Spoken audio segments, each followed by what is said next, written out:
நல்ல குத்த வச்சு உட்காந்துட்டு நல்ல இந்தியாவோட ஆதார் கார்டு எல்லாம் வாங்கிட்டு ரேஷன் கார்டு வாங்கிட்டு இங்க ஓசியில சாப்பிட்டுட்டு ஓசியிலேயே பழகிட்டு தங்கிட்டு இந்த உண்ட நாட்டுக்கு ரெண்டகம் பண்றது எப்படின்னு சொல்லி கத்துக்கிட்டு இங்க ஓட்டு உரிமை வரைக்கும் வாங்கிட்டு உட்காந்துட்டு இருந்தாங்க. இப்ப புரியுதா ஏன் வந்து ஒரு குறிப்பிட்ட ஒரு கட்சி பெங்கால்ல வந்து லபோதிபோன்னு கத்துச்சுன்னு சொல்லிட்டு ஸ்பெஷல் இன்டென்சிவ் ரிவிஷனுக்கு. பாகிஸ்தான்காரன் வந்து அவன் பண்ற ஊடுருவல் அது பகிரங்கமா தெரிஞ்சு பண்ற ஊடுருவல், இவன் பண்ற ஊடுருவல் தெரியாம பண்ற ஊடுருவல், மொத்தத்தான் ரெண்டுமே ஊடுருவல் தான். ஒரு நாட்டை பகச்சிக்கணும், ஒரு நாட்டோட தண்ணியை நான் நிறுத்திடுவேன்னு அணைய கட்டான்னா அதெல்லாம் காத்துக்கும் நீருக்கும் எல்லாம் தடுப்பு சவர் கட்டினதா இன்னி வரைக்கும் எவனும் வரலாறு இல்லை. அப்படி கட்டினாலும் அது நின்னது இல்லை. இப்ப இத்தனை கும்பல் கும்பல பல ஆயிரக்கணக்கான மக்கள் வந்து கிளம்பி போறாங்க அப்படின்னா எந்த டைம்ல இவங்க எல்லாம் உள்ள வந்தாங்க, என்ன ரீசன்? சரி 30 லட்சம் பேர். பங்களாதேஷை பொறுத்த வரைக்கும் பங்களாதேஷ் இதோட நிறுத்திக்காது. ஏன்னா வெறும் போனது வந்து அவங்களுக்கு இருக்கக்கூடிய அந்த அந்த 30 வருஷம்ன்றது வெறும் மக்களா நீங்க பாக்காதீங்க. பங்களாதேஷோட சீக்ரெட் ஆர்மி இருக்கு பாத்தீங்களா, இந்த 30 லட்சம் சீக்ரெட் ஆர்மியா இருந்தது. இவங்க உளவாளிகள், ஆசைக்கார வேலைகள்ல கை தேர்ந்தவர்களா இருந்தாங்க. சட்டம் ஒழுங்கே அங்க நிலைநாட்டக்கூடாது என்னும் எண்ணத்துல நிறைய வேலைகள்ல ஈடுபட்டாங்க. இந்தியா வந்து மனிதாபிமானம் மிக்க நாடு, இது மாதிரி பண்ணக்கூடாது, ஒரு மக்களோட உயிர்களை இது மாதிரி விளையாடக்கூடாது. சரி, அந்த மனிதாபிமானம் வந்து அங்க பங்களாதேஷ்ல இந்துக்களுக்கு கொல்லும் போது எங்க போச்சு? அந்த மனிதாபிமானம் வந்து இலங்கையில ஈழத்துல தமிழர்களை கொல்லும் போது எங்க போச்சு? ஏன் உங்களுக்கு வந்தா ரத்தம், எங்களுக்கு வந்தா தக்காளி சட்னியா? இந்த ஊடுருவல வெறும் ஊடுருவலை பார்க்காதீங்க. 30 லட்சம் எம்ப்ளாய்மெண்ட், இந்தியர்களுக்கு கிடைக்க வேண்டிய வேலைகளில் அவர்கள் உட்கார்ந்துருந்தாங்க. போன அரசு, உதாரணத்துக்கு தமிழகத்தை எடுத்து, போன அரசுல வந்து பார்க்கப்பட்ட மிகப்பெரிய பிரச்சனை வந்து பொருளாதாரமோ ஊழலோ இல்ல, சட்டம் ஒழுங்கு. அதுதான் முக்கியமான பிரச்சனையா தலை தூக்கிச்சு. எல்லா கருத்து கணிப்பும் அதுதான் சொல்லிச்சு, சட்டம் ஒழுங்கு சரியில்லை தமிழ்நாட்டுல. தமிழ்நாட்டிலேயே சட்டம் ஒழுங்கு சரியில்லைன்னா மேற்கு வங்கத்துல எந்த அளவுக்கு சட்டம் ஒழுங்கு இருந்திருக்குன்னு பாத்துக்கோங்க. நீங்க தேர்தலை ஜெயிச்சு நீங்க நாட்டை கொள்ளையடிக்கிறதுக்கு வந்து பக்கத்து நாட்டுக்காரன் வந்து இங்க ஓட்டு போடணுமா? அப்ப இந்த நாட்டோட குடிமகனோட ஓட்டுக்கு என்ன வேல்யூ இருக்கு? எலெக்ஷனே வைக்க வேணாமே.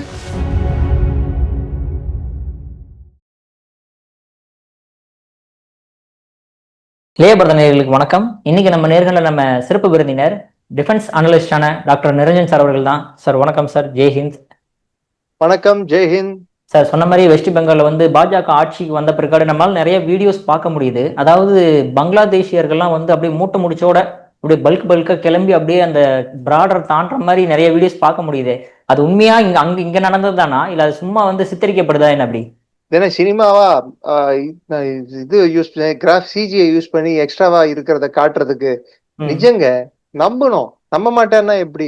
அப்ப இத்தனை நாள் வெஸ்ட் பெங்கால்ல தான் இத்தனை நாள் இந்த அளவுக்கு ஒண்ணுமே தெரியாம ஒண்ணுமே இல்லாம இருந்திருக்காங்களா? அத்தனை பங்களாதேஷ் நல்ல குத்த வச்சு உட்காந்துட்டு நல்ல இந்தியாவோட ஆதார் கார்டு எல்லாம் வாங்கிட்டு ரேஷன் கார்டு வாங்கிட்டு இங்க ஓசியில சாப்பிட்டுட்டு ஓசியிலேயே பழகிட்டு தங்கிட்டு இந்த உண்ட நாட்டுக்கு ரெண்டகம் பண்றது எப்படின்னு சொல்லி கத்துக்கிட்டு இங்க ஓட்டு உரிமை வரைக்கும் வாங்கிட்டு உட்காந்துட்டு இருந்தாங்க. இப்ப புரியுதா ஏன் வந்து ஒரு குறிப்பிட்ட ஒரு கட்சி பெங்கால்ல வந்து லபோதிபோன்னு கத்துச்சுன்னு சொல்லிட்டு ஸ்பெஷல் இன்டென்சிவ் ரிவிஷனுக்கு. நேற்று சுப்ரீம் கோர்ட் அதையே வந்து தீர்ப்பு கொடுக்கும் போது ஸ்பெஷல் இன்டென்சிவ் ரிவிஷன் வந்து அப்போல்ட் பண்ணிருக்கு. அதாவது சரிதான் அப்படின்னு சொல்லியிருக்கு. சர்ற இதுக்கு தோதா சிலிகுரி காரிடார்ல ஆர்மிக்கு கட்டுப்பாட்டுல கொடுத்துருக்காங்க. கூச் பிரார், 24 பர்கனாஸ், மால்டா, முர்ஷிதாபாத் இந்த பகுதிகள் எல்லாம் இருக்கிறது எல்லாத்தையும் மொத்த இதையும் பார்டரையும் ஃபென்ஸ் பண்றதுக்கு ஸ்டார்ட் பண்ணிருக்காங்க. பார்டர் கார்ட்ஸ் பங்களாதேஷ்க்கும் பிஎஸ்எஃப்க்கும் தகராறு வந்திருக்கு. பார்டர் கார்ட்ஸ் பங்களாதேஷ் வந்து என்ன சொல்லுவாங்க, லோக்கல் மெட்ராஸ் பாஷையில சொல்லணும்னா அவங்க பிஸ்தாப்பும் கெத்தும் காட்டியிருக்காங்க. இந்தியன் ஆர்மி வந்து இந்தியன் பிஎஸ்எஃப் வந்து பிஸ்தாப்பு கெத்தும் காட்டல, வச்சு செஞ்சிருவேன் அப்படின்னு சொல்லியிருக்கு. So மோதல் வரைக்கும் போயிருக்கு. And BSF taken position, firing positions, LMG open பண்ணிடுவோம் சொல்லியிருக்காங்க. சத்தம் இல்லாம அவங்களோட உடம்புல இருக்கக்கூடிய நவரந்தரங்களும் அடைத்து கொண்டு புறமுதுகை காட்டி பாகிஸ்தானில் இருந்து அதன் வழித்தோன்றல்களாக தோன்றிய பங்களாதேஷ் ஓடியது. பாகிஸ்தான்காரன் வந்து அவன் பண்ற ஊடுருவல் அது பகிரங்கமா தெரிஞ்சு பண்ற ஊடுருவல், இவன் பண்ற ஊடுருவல் தெரியாம பண்ற ஊடுருவல், மொத்தத்துல ரெண்டுமே ஊடுருவல் தான்.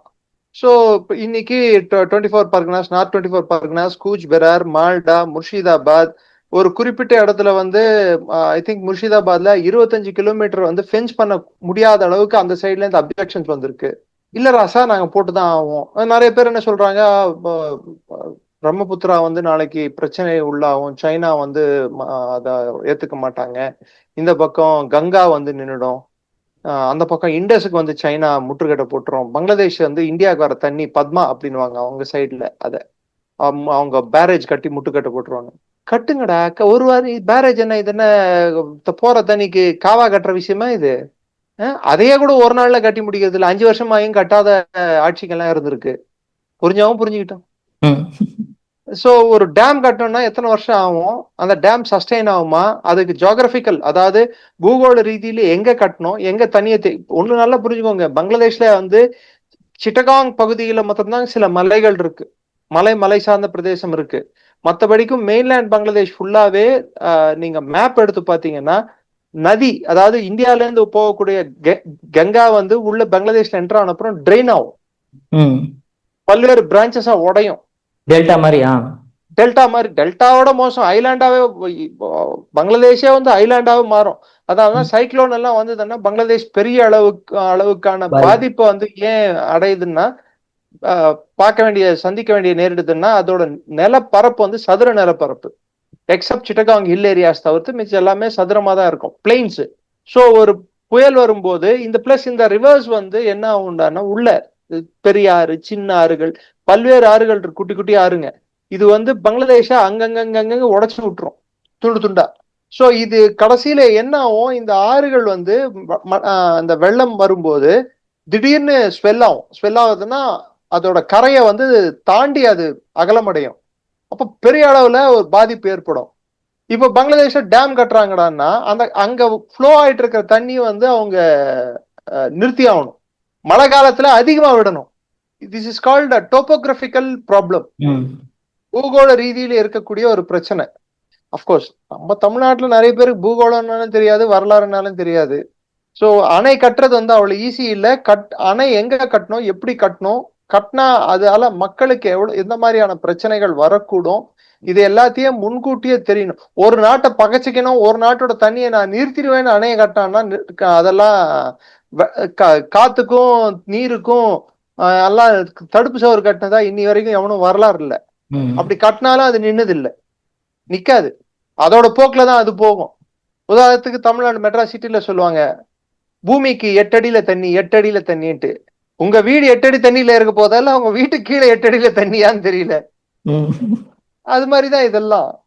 சோ பங்களாதேஷோட மிரட்டல்களையும் தாண்டி பங்களாதேஷோட பொருளாதாரம் என்ன, அவங்க நிலைமை என்ன, அவங்களுக்கு இருக்கக்கூடிய சிக்கல் என்ன, அதாவது பொருளாதார சிக்கல் என்ன, அரசியல் ரீதியான சிக்கல் என்ன, குறிப்பிட்ட இதை வந்து அதிகமா எதிர்க்கிற அமைப்புகள் எதுன்னு பாத்தீங்கன்னா ஜமாத் இஸ்லாமி, இந்த பார்டர் ஃபென்சிங், அவங்க அன்சருல் பங்களான்னு இன்னொரு அமைப்பு இருக்கு, அதுவும் எதிர்க்குது. சோ இவங்க எல்லாம் வலுத்த குரல்ல பங்களாதேஷ்ல குயோ முயோன்னு கத்துறாங்க. ஏன்னா என் பாடுறேன் நான் எனக்கு என் வீட்டுக்கு நான் வேலி போடுறதுக்கு உனக்கு என்னடா பிரச்சனை? அப்பனா இத்தனை நாள் வேலியை தாண்டி வந்து என் பயிரை மேய்ஞ்சிட்டு போயிட்டு இருந்தேன், அதுதான் உன் பிரச்சனை. பயிரை மேயறது இல்லாம என் வீட்லயே வந்து குத்த வச்சு உட்காந்துக்கிட்டு என் வீட்டு சாப்பாடையே சாப்பிட்டு எனக்கு அகேன்ஸ்டாவே வேலை பார்த்துட்டு இருந்தேன். Sir okay sir. அப்படி இப்ப என்ன கேள்வி எழுதுனா, இப்ப இத்தனை கும்பல பல ஆயிரக்கணக்கான மக்கள் வந்து கிளம்பி போறாங்க அப்படின்னா எந்த டைம்ல இவங்க எல்லாம் உள்ள வந்தாங்க, என்ன ரீசன்? சராசரி 30 லட்சம் பேரு அப்பா, குறைந்தபட்சம். என்ன ரீசன்காக உள்ள வந்தாங்க சார்? 1971 வார்ல வந்தாங்களா, இல்ல பங்களாதேஷ்ல வந்து? 1971 வார்ல வந்து சக்மா ரெஃப்யூஜிஸை திருப்பி அமிச்சிட்டோம், அவங்க ஹிந்துக்களா இருந்தா கூட பரவாயில்லன்னு சொல்லி திருப்பி அமிச்சிட்டோம் நரசிம்மராவ் கவர்மெண்ட் இருக்கும் போது. இது கடந்த ஒரு 15-20 ஆண்டுகள்ல ஊடுருவல்கள் அதிகரித்துள்ளன. மம்தா பானர்ஜி அவர்கள் வங்க முதல்வர் ஆன பிற்பாடு, அதாவது மேற்கு வங்கத்தோட முதல்வர் ஆன பிற்பாடு பெரிய அளவுக்கான ஊடுருவல்களுக்கு அவங்க வழிவகுத்தாங்க. இல்லைன்னா ஏன் பிஎஸ்எஃப் நிலம் கேட்டா ஏன் டிரான்ஸ்பர் பண்ணல? ஃபோர்ட் வில்லியம்ல இருந்து, ஃபோர்ட் வில்லியம் என்பது வந்து நம்ம நிறைய பேருக்கு தெரியாது, அவங்களோட கவனத்துக்காக, புரிதலுக்காக, இங்க இருக்கிற கோட்டையில் கொடியேற்றினார் அப்படின்வாங்களே, அந்த கோட்டையே ராணுவத்துக்கு சொந்தமானதுதான், இந்திய ராணுவத்துக்கு. தெரியாதா உங்களுக்கு? செஞ்சார்ஜ் கோட்டையா சார்? ஆமா, it belongs to Indian defence forces. அது மொத்தமே ஆர்மி ஏரியா. அதுல செக்ரட்டேரியட்டும் அசம்பிளியும் மாத்திரம் தான் தமிழ்நாடு கவர்மெண்ட் வந்து லீஸுக்கு இருக்கு, சொந்தமான இடம் இல்ல. அதனாலதான் தனி செக்ரட்டேரியட் கட்ட வேண்டிய கட்டாயம் ஏற்பட்டது. அது ராணுவத்துக்கு சொந்தமான இடம். நிறைய பேருக்கு தெரியாது. கோட்டை, எங்கள் கோட்டை அப்படின்வாங்க. என்ன பண்றது? அதே போல வெஸ்ட் பெங்கால்ல ஃபோர்ட் வில்லியம்னு ஒண்ணு இருக்கு. அது ஈஸ்டர்ன் ஆர்மி கமாண்டோட ஹெட் குவார்டர்ஸ். அது அந்த ஈஸ்டர்ன் ஆர்மி கமாண்டோட ஹெட் குவார்டர்ஸ் வந்து சில ராணுவ ஜீப்புகள் ஒரு வாட்டி வெளியே வந்த உடனே என் மீது கிளர்ச்சி நடக்கிறது அப்படின்னு மம்தா பானர்ஜி குற்றம் சாட்டினாங்க. ஒரு மாநில அரசு மீது எதுக்கு ராணுவம் கிளர்ச்சி பண்ணும்? கிளர்ச்சி என்பது மத்திய அரசு மீது பண்ணா மாத்திரம்தான், அதாவது சென்ட்ரல் கவர்மெண்ட் மேல பண்ணா மாத்திரம்தான் அது கிளர்ச்சி, கூ. மாநில அரசு மீது பண்ணா எல்லாம் கூ இல்ல. உனக்கு சாவர்னிட்டியே இல்ல, இறையாண்மையே வந்து அந்தந்த மாநிலத்துக்கு தனி இறையாண்மை இல்ல. இறையாண்மை இருந்தா மாத்திரம்தான் அரசியல் சாசன சட்டம் உங்களுக்கு தனியா இருக்கும். அதெல்லாம் இந்தியா அரசியல் சாசன சட்டத்துல என்ன சொல்லி இருக்கிறான்னா, இது பல்வேறு விஷயங்களுக்கும் நான் சேர்த்து சொல்றேன். சிலர் வந்து இது முன்ன வரணும், அது பின்னாடி வரணும், அது அப்படி வரணும், இது இப்படி வரணும்னு சொல்லி கேட்கிறாங்கல்ல, அவங்களுக்காக, அவங்க பார்வைக்காக. India is an indivisible union of divisible states. இந்திய பூகோள ரீதியிலே இந்தியா பிரிவினைக்கு உட்படுத்தப்பட மாட்டாது. ஆனால் இந்தியாவுக்குள் இருக்கும் மாநிலங்கள் அட்மினிஸ்ட்ரேட்டிவ் ரீசன்ஸ்க்காக, ஆட்சி புரியும், அதாவது மக்களுக்கு நல்லாட்சி புரியும் விதமாகவோ இல்ல மக்களுக்கு சேவை ஒழுங்காக போய் சேரும் விதமாகவோ தேவைப்பட்டால் புது மாநிலங்களை ஏற்படுத்தலாம்.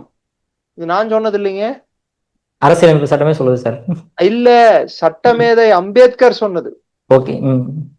ஒருவேளை அவரையும் வந்து டவுட் எழுப்புனாங்கன்னா ஐ எம் சாரி. எனக்கு தெரிஞ்சு இந்திய வரலாற்றுல one of the most knowledgeable legal luminaries நிறைய பேர் இருந்தாங்க. அல்லாடி கிருஷ்ணசாமி ஐயங்கார் இருந்தாரு, சர்தார் பட்டேல் இருந்தாரு. வாண்டட்லி நான் சில பேரை ஒமிட் பண்றேன், தப்பா எடுத்துக்காதீங்க.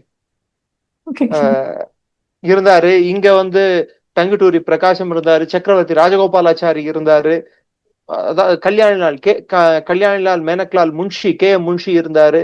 இது மாதிரி மாபெரும் சட்டமேதைகள் இருந்த நாடு இது.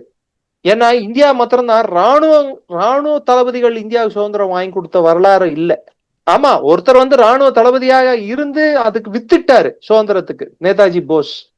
ஆனா அட்வொகேட்டுங்க எல்லாம் ஒன்னா சேர்ந்துதான் நாங்க தான் சுதந்திரம் வாங்கணும்னு சொல்லிட்டாங்க. அது யாராயினும். அந்த கான்ஸ்டிடியூஷன் கமிட்டிக்கு சேர்மனா இருந்தவர் அம்பேத்கர். அவர் சொன்னதுதான் நான் சொன்னேன். சோ இந்த புரிதல் இல்லாதவங்களை நம்ம ஒன்றும் பண்ண முடியாது. அப்படி தேவைப்பட்டால் மாநிலங்களை வந்து புது மாநிலங்களாகவும் ஏற்படுத்தலாம். ஒரு மாநிலத்தையே பிரிச்சு அட்மினிஸ்ட்ரேட்டிவ் ரீசனுக்காக பிரிச்சு 2 மாநிலங்களாக ஏற்படுத்தலாம். உதாரணத்துக்கு சத்தீஸ்கர் பிறந்த வரலாறு, உத்தராகண்ட் பிறந்த வரலாறு, பக்கத்துல தெலுங்கானா பிறந்த வரலாறு, இதெல்லாம் எடுத்து நம்ம பார்த்தோம்னா, ஏன் பஞ்சாப்ல இருந்து உடைந்த ஹரியானா, ஹிமாச்சல் பிரதேஷ், மகாராஷ்டிராவில இருந்து 60களில் தனியான குஜராத், மெட்ராஸ் ப்ராவின்ஸ்ல இருந்து தனியான கேரளா, மலபார் பகுதியும், ஆந்திரா இன்னைக்கு இருக்கக்கூடிய ஆந்திர பிரதேசமும், இது மாதிரி சொல்லிட்டே போலாம். சென்ட்ரல் ப்ராவின்சஸ் சொல்லிட்டு இருந்தது, யுனைடெட் ப்ராவின்சஸ். பீகார் எப்படி தனியாச்சு? இன்ஃபேக்ட் மேற்கு வங்கத்தோட ஒரு பகுதியா தான் பீகார் இருந்தது, தெரியுமா உங்களுக்கு? பெங்கால் ஆர்மின்னு பிரசிடென்சி ஆர்மின்னு ஒண்ணு இருந்தது. Madras presidency army, Bengal presidency army, Bombay presidency army. East India Company கீழே 3 தனித்தனி ராணுவங்கள் இருந்து இந்த 3 பிரிவுகளையும் ஒன்னு சேர்த்து அமைக்கப்பட்டதுதான் British Indian army. Stringer Lawrence அதோட ஃபர்ஸ்ட் கமாண்டர் பேரு. சோ நிறைய பேருக்கு தெரியாது. அப்படி உருவான மாநிலங்கள்ல மேற்கு வங்கம் மாத்திரம் தன்னைத்தானே ஏனோ தனிநாடு என்று அறிவித்துக் கொள்ளும் வகையில் மம்தா பானர்ஜியின் செயல்பாடுகள் இருந்தன. பிஎஸ்எஃப்க்கு இடம் கொடுக்கல, ராணுவத்துக்கு வந்து அலோவ் பண்ணல, சிலிகுரி காரிடார்ல வந்து ராணுவ மூவ்மெண்ட்ஸை வந்து எதிர்த்தாங்க. கிட்டத்தட்ட நாட்டின் இறையாண்மைக்கே, அதாவது சாவர்னிட்டிக்கே பங்கம் விளைவிக்கும் செயல்களில் அவர்கள் ஈடுபட்டார்கள். நேத்து டிவி பார்த்தவங்களுக்கு எல்லாருக்கும் தெரியும், ஒரு பெரிய தாதா ஒருத்தர் இருந்தாரு. போலீஸ்காரங்க அவரை எப்படி கூட்டு போனாங்கன்னா, மாமா டவுசர் கிழிஞ்சிச்சே அப்படின்னு ஒரு பாட்டு வரும் தமிழ்ல. ஷர்ட்டை உருவி பேண்ட்டை உருவி வெறும் ட்ரௌசரோட கையில விலங்கு போட்டு தெரு தெருவா கூட்டு போனாங்க. அவர் ஏரியாலேயே பெரிய தாதா, பெங்கால்ல.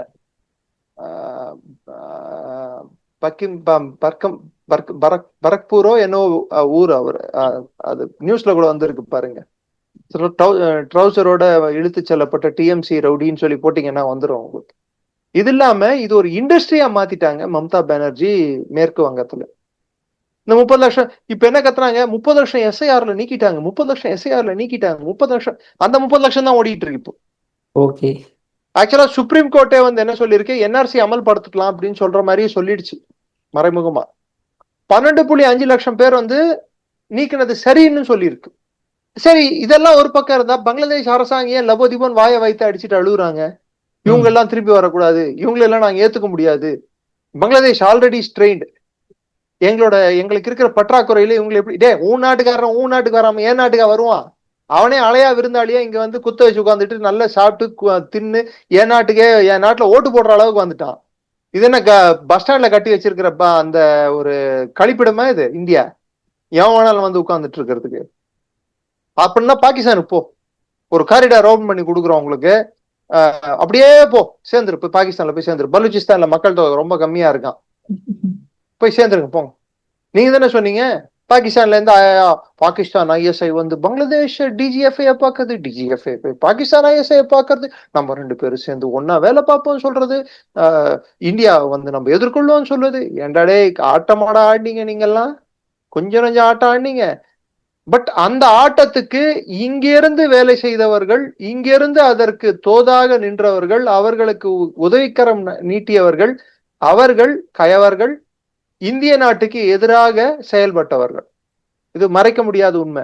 அங்க ஒருத்தர் புஷ்பான்னு ஒருத்தர் இருக்காரு, அவர் ஜஹாங்கீர் அவர் பேரு. நான் ஃபிளவர் இல்ல ஃபயர் அப்படின்னு டைலாக் விட்டாரு எலெக்ஷனுக்கு முன்னாடி.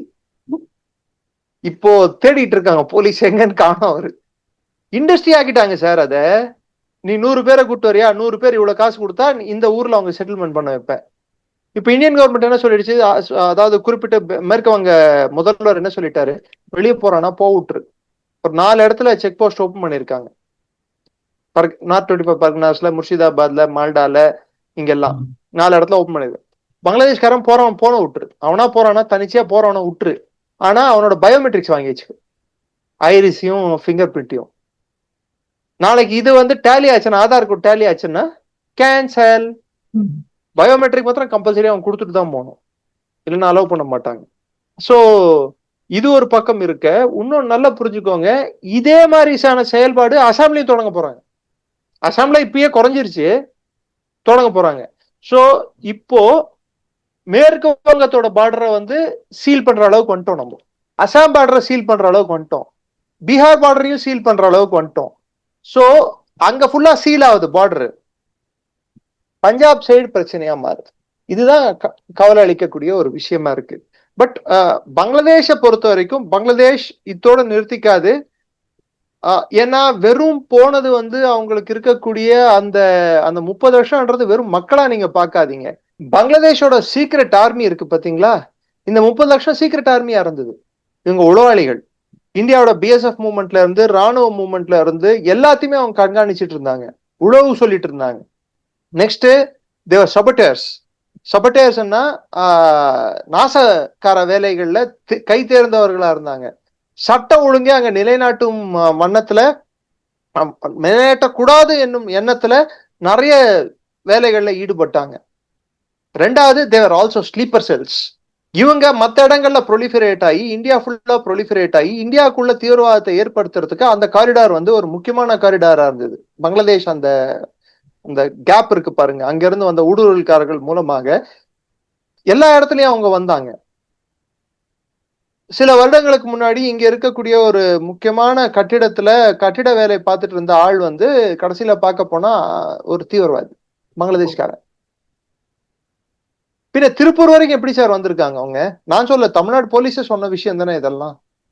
மகாராஷ்டிரா இப்ப சுதந்திர அதிகாரி புது பிளான் ஒண்ணு போட்டிருக்காரு. ஆல்ரெடி நேத்து வரைக்கும் 20 பேரை தூக்கிட்டு போயிட்டு அங்க போட்டார். நான் போக மாட்டேன்னு சொன்னவனுங்களை எல்லாரையும் தூக்கிட்டு போயிட்டு ஓப்பன் ஜெயில் அங்க எடுத்து போய் போட்டாரு ஒரு 20 பேரை. சோ இனிமேல் எல்லாரையும் வந்து அது மாதிரி அடைச்சி வைக்க போறாங்க. நீங்களா போனா உண்டு, இல்ல நாங்களா அடைச்சி வைப்போம். தனிமைப்படுத்தப்பட்டனா பங்களாதேஷை தனிமைப்படுத்தப்பட்ட ஒரு ஓப்பன் ஜெயில் மாதிரி. அது எப்படி இருக்குண்டான்னா அங்க அம்யூனிட்டிஸும் ஃபெசிலிட்டிஸும் ஒன்றும் இருக்காது. ஸோ எல்லாத்துக்குமே பற்றாக்குறை இருக்கும். அதுக்கு இங்க இருந்து அவங்க வாடுறதோட பேசாம பங்களாதேஷ்க்கு போயிடலாம். ஏன்னா இது ஒன்றும் இந்தியா வந்து அதாவது மனிதாபிமானம் மிக்க நாடு, இது மாதிரி பண்ணக்கூடாது, ஒரு மக்களோட உயிர்களை இது மாதிரி விளையாடக்கூடாது. சரி, அந்த மனிதாபிமானம் வந்து அங்க பங்களாதேஷ்ல இந்துக்களுக்கு கொல்லும் போது எங்க போச்சு? அந்த மனிதாபிமானம் வந்து இலங்கையில ஈழத்துல தமிழர்களை கொல்லும் போது எங்க போச்சு? ஏன் உங்களுக்கு வந்தா ரத்தம், எங்களுக்கு வந்தா தக்காளி சட்னியா? பங்களாதேஷி பங்களாதேஷி, அவன் வங்க மொழி பேசினாலும் சரி, இந்த சைடு பஞ்சாபி மொழி பேசினாலும் சரி, அவன் பாகிஸ்தானி தான். அந்த சைடு பார்டருக்கு அந்த பக்கம் இருந்தா அவன் பாகிஸ்தான்காரன் தான். இந்த சைடு பார்டருக்கு இந்த பக்கம் இருந்தான்னா அவன் பங்களாதேஷி தான். We can sympathise with them. அவங்களுக்கு ஒரு தேவை ஏற்பட்டா, ஒரு போர்க்கால அடிப்படையில அவங்களுக்கு ஒரு வெள்ளமோ ஒரு பேரிடரோ நடந்ததுன்னா அப்ப அவங்களுக்கு நம்ம உதவி செய்வது நமது கடமை. மனிதாபிமான ரீதியில நம்ம வந்து அவங்கள பாதுகாக்க வேண்டியதோ இல்ல அவங்களுக்கு உதவிக்கரம் நீட்ட வேண்டியதோ அது ஒரு இந்தியனா நம்ம பண்ண வேண்டிய ஒரு விஷயம். பக்கத்து வீட்டுக்காரன் பிரச்சனை வந்தா பக்கத்து வீட்டுக்காரனுக்கு திடீர்னு அவனுக்கு கேஸ் தீர்ந்து போச்சு, ஒரு நாள் அவனுக்கு சாப்பாடு இல்லைன்னா நீங்க சமைச்சு எடுத்துட்டு போயிட்டு நீங்க இன்னைக்கு சாப்பிடுங்க அப்படின்னு சொல்லலாம். டெய்லி வந்து கேஸை வந்து அவன் வாங்காமலேயே வந்து நம்ம வீட்டு முன்னாடி வந்து நின்றுட்டான்னா நின்னா பரவாயில்ல, கிச்சன் வரைக்கும் வந்து பாத்திரத்தை திறந்து பார்த்தா இன்னைக்கு என்ன கறி குழம்பு இல்லையா அப்படின்னு கேட்டான்னா என்ன பண்ணுவீங்க? இந்த ஊடுருவல வெறும் ஊடுருவலை பார்க்காதீங்க. 30 லட்சம் எம்ப்ளாய்மெண்ட், இந்தியர்களுக்கு கிடைக்க வேண்டிய வேலைகளில் அவர்கள் உட்கார்ந்து இருந்தாங்க. 30 லட்சத்துல எத்தனை பேர் சபட்டேர்ஸ்னா நாச வேலையில இறங்கினவங்க எத்தனை பேர்? 30 லட்சம் ஃபண்டமெண்டலிஸ்ட் எத்தனை பேர் வந்து மதவாத சக்திகளுக்கு கைகோர்த்தவர்கள்? இந்த 30 லட்சத்துல எத்தனை பேர் வந்து இந்தியாவுக்கு எதிரான செயல்பாடுகள்ல மற்ற பகுதிகளில் ஈடுபட்டவங்க? இந்த 30 லட்சத்துல எத்தனை பேர் வந்து இந்தியா முழுவதும் மற்ற இடங்களுக்கு சென்று நாச வேலைகளில் ஈடுபட்டுள்ளார்கள்? இந்த 30 லட்சத்துல எத்தனை பேர் வந்து பல்வேறு இடங்களில் இந்த ட்ரெயின் கவிழ்ற விஷயம், இந்த ட்ரெயினுக்கு ட்ராக்ல எடுத்துட்டு போய் கல் வைக்கிற விஷயம், இதெல்லாம் பண்ணிருக்காங்க. கொஞ்சம் யோசிச்சு பாருங்க. 2217 கிலோமீட்டர் பார்டர் கொண்ட மேற்கு வங்கத்துல அதுல 30 லட்சம் பேர் உள்ள நுழைஞ்சிருக்காங்கன்னா இன்னும் 1800 கிலோமீட்டர் கிட்ட இருக்கு பார்டர் நம்மளுக்கு. சார் இப்போ நீங்க சொல்ற மாதிரி 200 கிலோமீட்டர் பக்கமா பார்டர் இருக்கும்போது எல்லாமே 2200 சாரி 2200 கிலோமீட்டர் பார்டர் இருக்கும்போது எல்லாமே போரஸ் பார்டரா சார்? சிம்பிளா உள்ள வந்துட்டு சிம்பிளா உள்ள 600 கிலோமீட்டர்ஸ் 600 கிலோமீட்டர்ஸ் போரஸ் மொத்த பார்டர். 4096 கிலோமீட்டர்ஸ் பார்டர்ஸ்ல 600 கிலோமீட்டர்ஸ் போரஸா இருக்கு. அதுவும் பெரும்பாலும் நம்மளோட மேற்கு வங்க மாநிலத்தை ஒட்டின போலதான். அதெல்லாம் சுயேந்து அதிகாரி வந்த உடனே மேற்கு வங்க முதல்வர் பார்டர் ஃபென்சிங் ஆர்டர் போட்டார். முதல்ல கழிக்க வேண்டியதெல்லாம் கழிச்சிருங்கடா அப்படின்னாரு. So crack down started. வந்த உடனே தடாலடி புல்டோசர் இறக்குனாரு.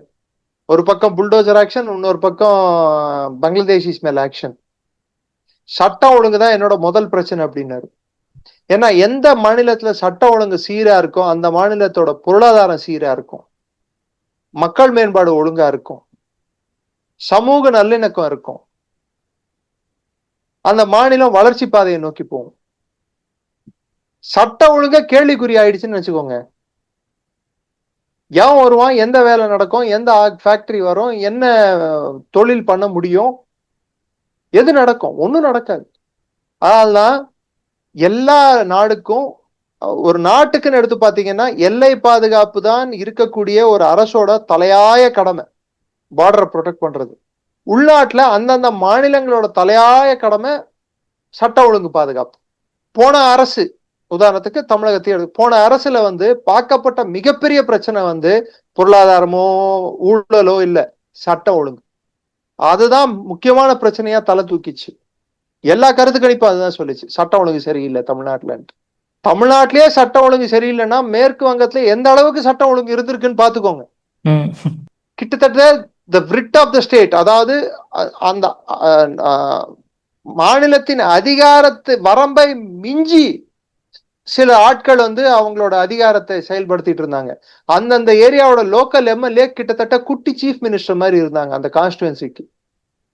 போலீஸை மதிக்கிறது இல்ல, எதையும் மதிக்கிறது இல்ல, இது மாதிரி திருட்டு ஓட்டர்கள். எங்க உங்க நாட்டோட எலெக்ஷனை இன்னொரு நாட்டுக்காரன் வந்து டிசைட் பண்றான்டானா அதோட கேவலம் கேலி கூத்து இல்ல? நீங்க தேர்தலை ஜெயிச்சு நீங்க நாட்டை கொள்ளையடிக்கிறதுக்கு வந்து பக்கத்து நாட்டுக்காரன் வந்து இங்க ஓட்டு போடணுமா? அப்ப இந்த நாட்டோட குடிமகனோட ஓட்டுக்கு என்ன வேல்யூ இருக்கு? எலெக்ஷனே வைக்க வேணாமே. This is what affected the entire calculus in north east. பத்தாவதுக்கு மேற்கு வங்கம் வந்து வெறும் மேற்கு வங்கமா பார்க்காதீங்க. மேற்கு Vangam is a corridor for entire North East. அதன் மூலமா தான் நம்ம வடகிழக்கு மாகாணங்களுக்கு வந்து நம்ம ரீச் ஆக முடியும். மேற்கு வங்கம் செக்யூர் ஆகிற அன்னைக்கு இந்த சைடு ஒரிசா, பீகார், மேற்கு வங்கம், அசாம், அந்த சைடு இருக்கிற நார்த் ஈஸ்ட் எல்லாத்தோட டெவலப்மெண்ட்டுக்கு வந்து சான்ஸ் கிடைக்கும், பாசிபிலிட்டிஸ் அதிகம். பேக்கேஜ் நிறைய அரசுகள் பண்ண தவறு என்னன்னா பேக்கேஜ் கொடுக்கறது. இத்தனாயிரம் கோடி நான் இந்த பட்ஜெட்ல அனௌன்ஸ் பண்ணியிருக்கேன், அத்தனாயிரம் கோடி இந்த பட்ஜெட்ல அனௌன்ஸ் பண்ணிருக்கேன். பேக்கேஜ் கொடுத்தா பத்தாது. பேக்கேஜ் சரியாக முறையாக மக்களுக்கு போய் சென்று அடைகிறதா,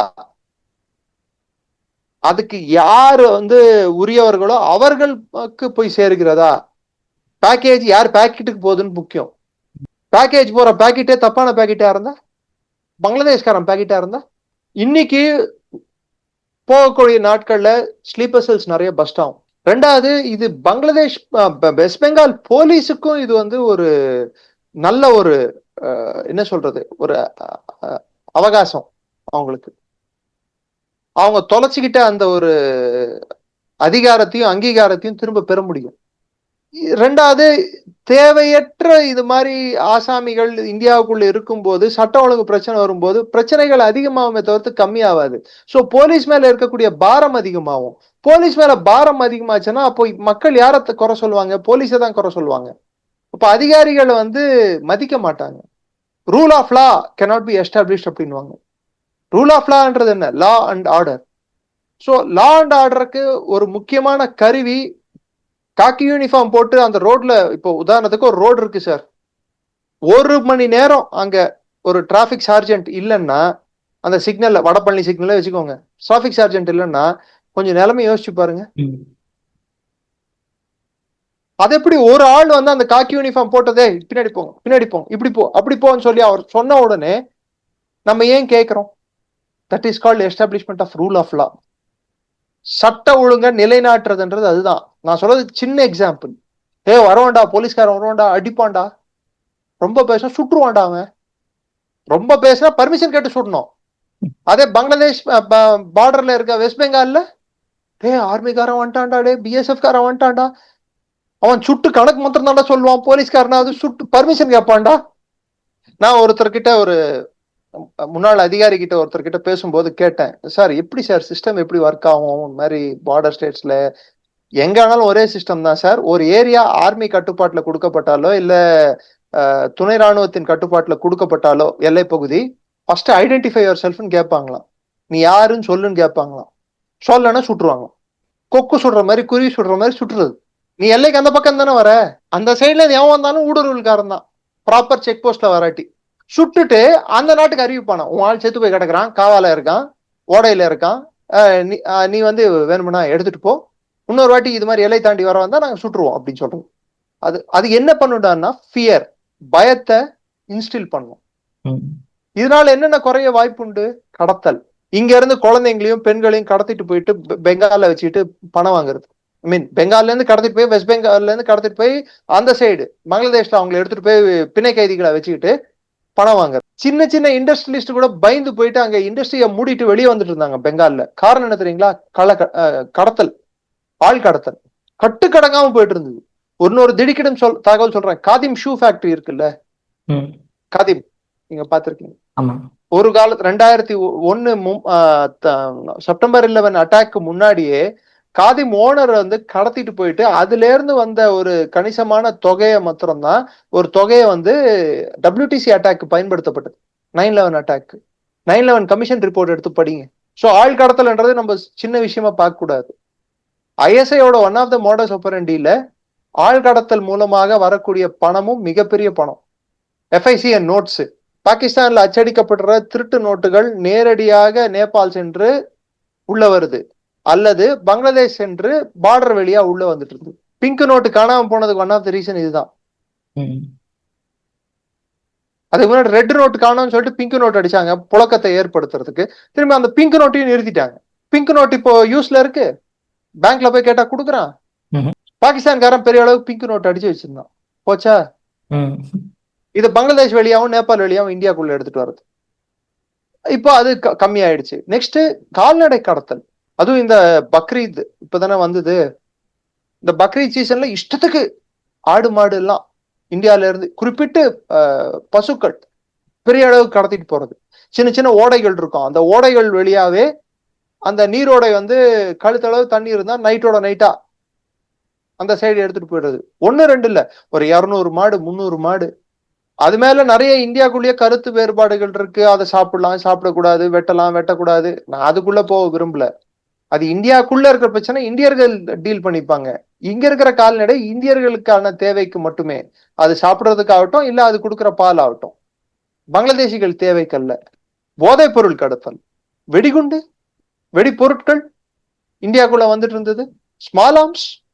சோ இதுக்கெல்லாம் முற்றுப்புள்ளி வைப்பதற்கும் நான் சொன்ன பாருங்க, வரிசையா பட்டியலிட்டேன் பாருங்க, யாரெல்லாம் இருக்கலாம் சபட்டேயர்ஸ், அத்துமீறி உள்ளே வந்து இங்க ஓட்டு போடுறவங்க, உங்க வேலை வாய்ப்பை திருடுறவங்க, இவங்களெல்லாம் தான் நம்ம வந்து இன்னைக்கு போகியில எப்படி பண்ணுவாங்களோ, புதியன வருவதும் பழையன கழிவதும் அப்படின்னு சொல்லிட்டு கழிக்கப்படுகிறார்கள். Okay sir. Sir super. அவங்கள தன்னிச்சையா அவங்க தான் அனுப்பி வச்சுட்டு இருக்கோம். ஆனா பயோமெட்ரிக்ஸ் எடுத்துட்டு இருக்கோம். ஸோ இதுதான் action. For every action there is equal and opposite reaction. நியூட்டனோட 3வது விதி இன்னைக்கு செயல்பாட்டுல இருக்கு. Okay sir. Sir super explain பண்ணீங்க சார். உங்க பொண்ணா நேரத்தை இளைய பாலம் ஒதுக்குனதுக்கு மிக்க நன்றி சார். ஜெய்ஹிந்த். நன்றி, ஜெய்ஹிந்த்.